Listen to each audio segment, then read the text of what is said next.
You're watching San Francisco Rising with Chris Manners. Today's special guest is Debbie Raphael.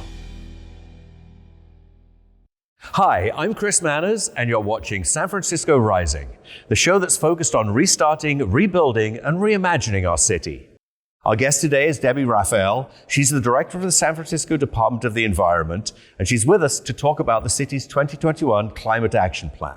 Ms. Raphael, welcome to the show. Thanks so much, Chris. It's such a pleasure to be here. Well, thank you too. Now, I've seen the Climate Action Plan, and it's a very detailed document that might be a little intimidating to digest.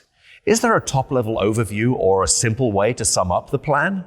You're so right. This Climate Action Plan is a science-based document, and we're very, very proud of its rigor. It has over 150 implementable actions, all to achieve our goal of net zero emissions by 2040. I think I can summarize everything in this plan in essentially 4 words: 0, 80, 100 roots. 0, 80, 100 roots. That's all you need to know and all you need to think about when you think about your own climate action plan. So let me explain a little bit more. 0. 0 is zero waste to landfill and incineration, 0 toxics, and cutting down on what you buy altogether. That's really how we're going to reduce emissions upstream from all that manufacturing and mining that happens because of the decisions we make about what we buy. So 0, put everything in your blue and green bins, as little as you possibly can into your black bin. 80% of your trips in sustainable low carbon modes. It means take public transit, bike, walk, carpool. Think about the ways you can move around the city, achieve your mobility without having to get into your own personal vehicle. 100% renewable energy. That means, first of all, reduce how much energy you use. That's energy efficiency. But then when you do use energy, whatever source of energy it is, it needs to be all electric, carbon free. So that means getting off of diesel and gasoline. And then natural gas. Natural gas heats our homes. It also is used in cooking and cooling in buildings. So 100% of that energy we use needs to be electric, and it needs to be supplied by renewable electricity. Very easy to do if you live in San Francisco. You can buy 100% renewable with Clean Power SF. PG&E also has 100% renewable. So 0, 80, 100. That's how we do less bad in the world. But there's already too much carbon in the air, and we need to pull it out. We do that with roots. Roots is planting trees, ripping up concrete, and putting in a garden. It's also using your green bin religiously. Every banana peel, every dirty pizza box, every eggshell that you generate, put it in your green bin because it becomes compost. And that compost is spread over agricultural land, radically changing soil chemistry, improving the health of the soil, the ability to retain water, and actually pulling carbon out of the air and storing it underground. So our climate action plan, all 180 pages of it, it can be summarized as 0, 80, 100 roots. That's great. You know, individual responsibility is really important, and we all have a big part to play. But how is the city dealing with corporations and big businesses that are producers of CO2 and methane? Are we putting pressure on these manufacturers, producers, and distributors? You know, Chris, that's a really fair question, because as individuals, we have a very important role to play, but it only goes so far. And in fact, San Francisco has been a global environmental leader for decades, and our innovations in policies, how we're holding others to account, has driven action at both the state and the federal level. And there's essentially 2 ways that San Francisco applies this pressure, as you call it, on others. The first is our authority to pass laws, and the second is to exercise our power as purchasers. So let me give you some examples. How do we pass laws? We mandated citywide composting We've banned natural gas in new construction. All new buildings in San Francisco will be all electric, and they will be operating on 100% renewable electricity. That's the law. We've required the installation of EV charging in parking lots. We've required large commercial buildings right now to convert to 100% renewable energy or renewable electricity. And then we do things like bans. We ban materials, for example, that can't be composted or recycled. So familiar examples is styrofoam. We banned styrofoam takeout containers years ago. And more recently, we banned takeout containers that have something called PFAS, which is a forever chemical infused in the packaging, making it impossible for it to ever break down.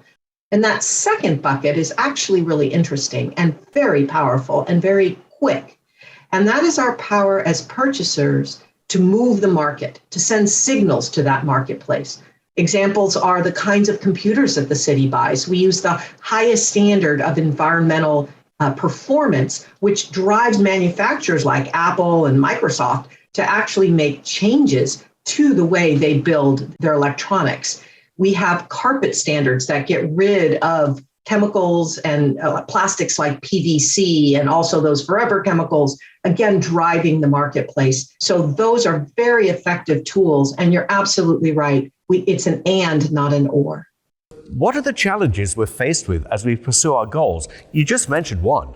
The overarching challenge is that we're going to need to bring everyone along. And by everyone, I really mean that in the broadest sense of that word.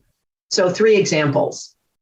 This is going to cost money. Some of those changes that we need, changing out our natural gas water heaters, for example, getting off of gasoline in cars, that's a cost. And how are we going to raise revenue so that we don't cause an undue burden on those who can afford it least? And those are the same ones, however, who are most impacted by the impacts of climate change and things like pandemics as well. So how are we going to raise the revenues that we're going to need to affect and help everyone who needs it? Secondly, some of these changes are going to require significant political will.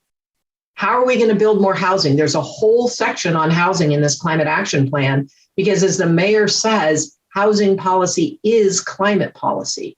We need to build more housing. We also need to get out of our cars and support our transit system, support biking and walking. Some of that is resources, but some of it simply is political will.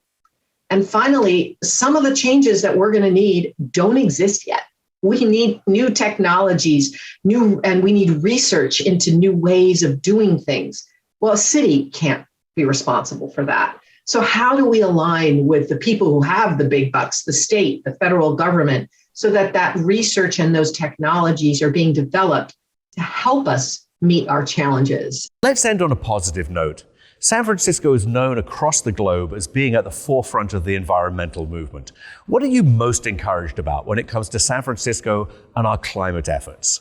I'm all for ending on the positive, and it's easy to do that, frankly, when it comes to the city and county of San Francisco, because I call it the ecosystem. There's a tremendous power in the willingness of the San Francisco ecosystem to work together to take action. And that ecosystem are the residents, first and foremost. It's the elected officials and our mayor. It's our businesses. And frankly, it's also our city staff. So that ecosystem gives me great hope. And in fact, the ecosystem has been working quite well, and the numbers show it. And San Francisco has reduced its emissions of carbon from 1990, that was our baseline, to 2019 by 41%. That is a phenomenal number, and it is the envy of cities around the world. 41% reduction in carbon. And that's at the same time that our population has grown by 22% and our economy, our GDP, by almost 200%. So those wonky numbers send a very important message. And that message is that it's possible, and San Francisco is proof of this, to have a thriving city and an environmentally conscious one as well. We can reduce our emissions and still have a thriving city. That gives me tremendous hope. And Democracy is important. Vote for people who share your values. Thank you.